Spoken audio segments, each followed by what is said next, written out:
सो ये है वो बुक यूथ कंपटीशन की, सीटेट की प्रिपरेशन के लिए। और मैंने ये सेकंड पेपर दिया था, मैंने तब ली थी, जो कि जूनियर लेवल का होता है। और मेरा सब्जेक्ट एसएसटी है, तो इसलिए इसमें सीडीपी होगा, आपका लैंग्वेज होगी हिंदी एंड इंग्लिश, ठीक है। और आपका जो सब्जेक्ट होगा, आपका अगर साइंस है तो आप वो सब्जेक्ट की बुक लेना, और एसएसटी है तो आप एसएसटी की लेना। तो इसके अंदर देखते हैं, बुक पर मत जाना, मैंने इतना पढ़ा था कि ये फट गई है, मतलब बार बार। ये देखिए, मैंने आपको पहले भी बताया था कि सर्कल वाला जो मैं कैसे पढ़ती थी, कि जहां पर मैं टिक है, जो मेरा सही जाता था पहली बार में सॉल्व करने के बाद, तो उस पर मैं टिक लगाती थी। जो गलत जाते थे आंसर, उन पर मैं सर्कल लगाती थी, जिससे मुझे आगे आइडिया रहे कि मेरे कौन से गलत थे, इसलिए। और इसके अंदर पूरा आंसर के साथ पूरा एक्सप्लेनेशन भी दे रखा होता है बुक के अंदर। और सारे इसके अंदर सब्जेक्ट आपके दिए हैं। सबसे पहले शुरुआत सीडीपी से की हुई है, ठीक है, सीडीपी के क्वेश्चन है ये। इसके बाद आपकी लैंग्वेज आ जाएगी। इसके बाद ये मेरा सोशल साइंस था, तो सोशल साइंस, देन आपका लैंग्वेज हिंदी, अगर आपने इंग्लिश लिया है।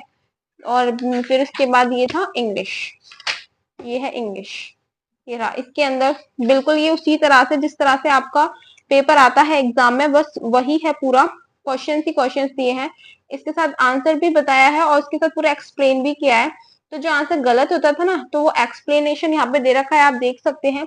और मैंने आपको पढ़ने का तरीका बताया था, जिससे 4 ऑप्शन दे रखे हैं, इसका आंसर जैसे बी है, तो इसमें जो 3 ऑप्शन दे रखे हैं, मैं इनको भी फिर गूगल पे जाकर सर्च करती थी इनके बारे में, और इनके बारे में भी मैं पढ़ती थी, शॉर्ट नोट्स बनाती थी, इससे भी काफी मुझे मदद मिली थी। और मैं ना ऊपर ऐसे मार्क्स भी लिखती थी अपने, कि फर्स्ट टाइम अटेम्प्ट करने पर मेरे कितने मार्क्स आए। उसके बाद दोबारा मैंने पेपर दिया, फिर तीसरी बार दिया, तो नंबर अपने आप धीमे धीमे इंक्रीज होते हैं। और इस तरह से एक मैंने बताया अरिहंत की बुक आती है वो। और मैं एक नेक्स्ट वीडियो बनाने वाली हूँ, जिसके अंदर मैं आपको बताऊंगी कि अगर आप ये बुक ना खरीदना चाहें, और वैसे बुक बहुत ज्यादा मदद करेगी आपकी, आप लेना चाहे तो ले सकते हैं। टेक्स्ट बुक में तो आपको पे करना पड़ता है, लेकिन आप फ्री में पीवाईक्यू कहाँ से ले सकते हैं, फ्री में आप कहाँ से पढ़ सकते हैं। ये मैंने बस शॉर्ट नोट्स भी बनाए थे अपने, ये सीडीपी के हैं। और मैंने जब पेपर 1 दिया था, तो उसके भी नोट्स आई थिंक इसी के अंदर है। हाँ ये रहे, ये ईवीएस वाले नोट्स हैं, शॉर्ट नोट्स बनाती थी जो मैं वीडियोस देखती थी जहां से भी, वो सारी।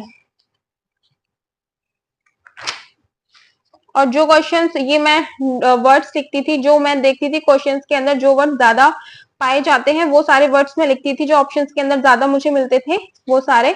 और यहीं से मैंने फिर वो आपने जो टैग वर्ड्स की वीडियो बनाई, वो इन्हीं वर्ड्स से लेके बनाई है, कि एक मुझे आइडिया है कि हाँ ये वाले जो वर्ड्स होते हैं बहुत कॉमन होते हैं, कि नेगेटिव क्वेश्चंस में आते हैं या फिर पॉजिटिव क्वेश्चंस में आते हैं। तो टैग वर्ड्स की वीडियो आप देख सकते हैं, चैनल पर जाकर मिल जाएंगी आपको काफी सारी वीडियोस।